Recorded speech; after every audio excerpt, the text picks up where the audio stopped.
Hey, yeah.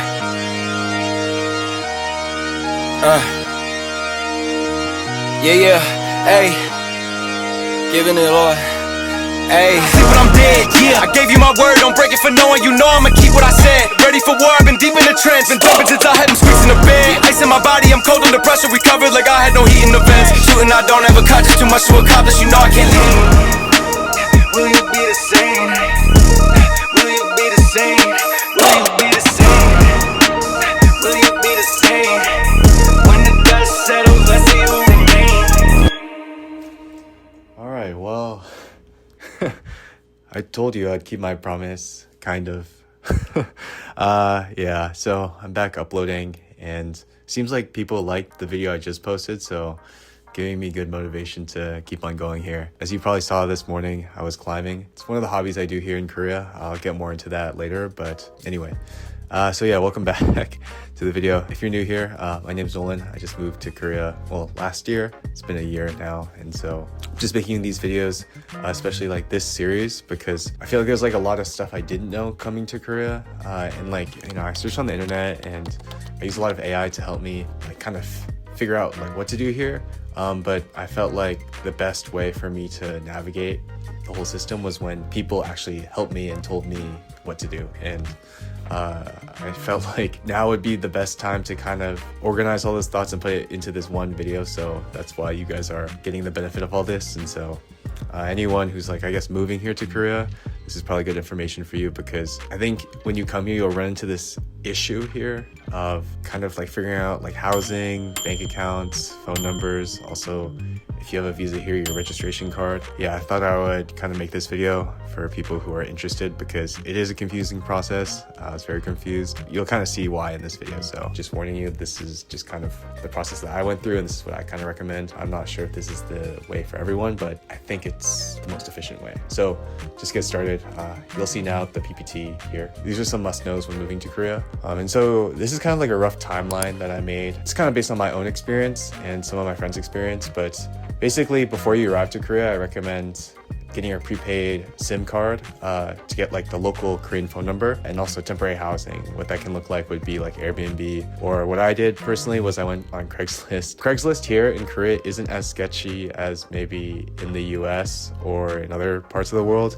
I think it's a little bit safer, but you know, take that with a grain of salt and use your own judgment. But I think it's relatively safer, a lot safer than in the US. Or you can go on Facebook Marketplace. I did look there, or I don't know, get a hotel and then maybe rent a Koshi one or something, which I also did that at one point. When I first got here, I wasn't sure exactly what I was supposed to do, so I just found some housing on Craigslist, stayed there for some time. Yeah, I'll get into that later, but yeah, you should apply, I think, for your alien registration card within like a week or so upon coming.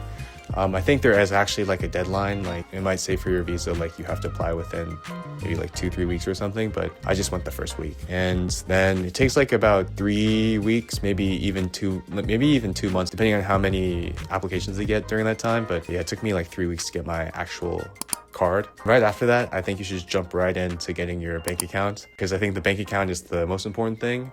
Because once you get your bank account, you can start paying for your permanent cell phone number. So when you first go to the bank in week 5, I guess is what I put, they're gonna ask for a cell phone. Just use your prepaid cell phone SIM card number, and then get your new cell phone number, charge that new bank account that you opened, and then go to the bank again and then update your phone number. It's kind of annoying, like going to the bank and stuff, but I think this is the safest route. And so around like week 6, when you arrive, you should start looking for housing. And I think that will take maybe like a week or so. And then you could like move in within like a week or 2. It's pretty fast here. I think I even moved within the next like 2 days when I was looking. 2 days is really quick. I was really lucky, but normally I think people take from day of searching to like actually moving in. I think that would take maybe like 2-3 weeks. So just plan for that amount of time.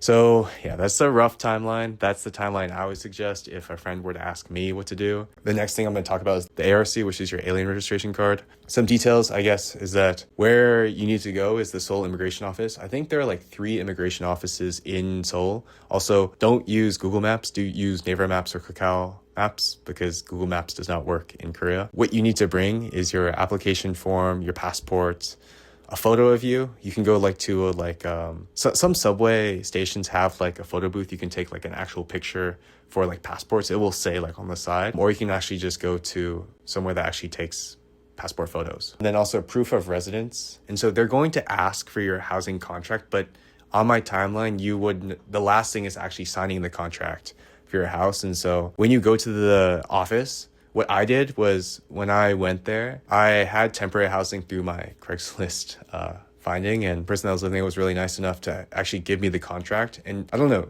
it was odd because when I went to the office, if I just had the person who signed the contract's ID and then also their housing contract, it was enough for me to say, oh, I also live there. And so at the time I didn't even need to sign anything, but just an existing housing contract to show that maybe the person had agreed for you to live there for that period of time is enough to get your alien registration card. And so that's why I kind of say like housing contract or confirmation of residence.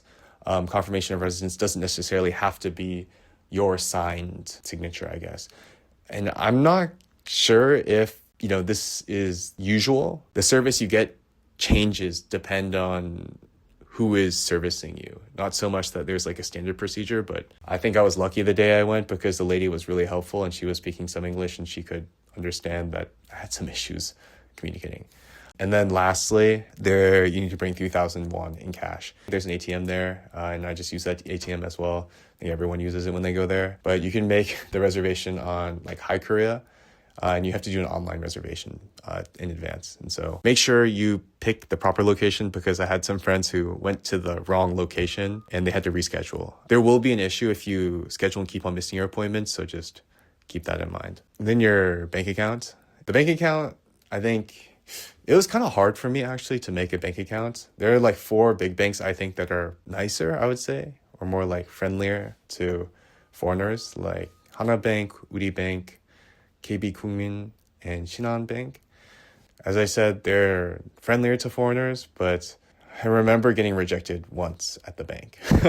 I went to Shinhan, I think, bank, and they rejected me like immediately. And it's because they said I had no like employment contract. And then right after I went to KB Kungmin, like the same day, I didn't actually need like a employment contract. And so these are kind of like the bank documents that they say you need, which is like your alien registration card, which you would have had if you do the timeline that I suggested. A housing contract, I think is okay if you bring the same one that you brought to the immigration office, but I don't think that's necessary because your address will be on your resident card, your ARC card. So I don't think that's necessary. And then your purpose for opening your bank account. Like for me, I guess it was like I was looking for work and I was like, oh, I'll probably be receiving money or I need to transfer money here to Korea from the US.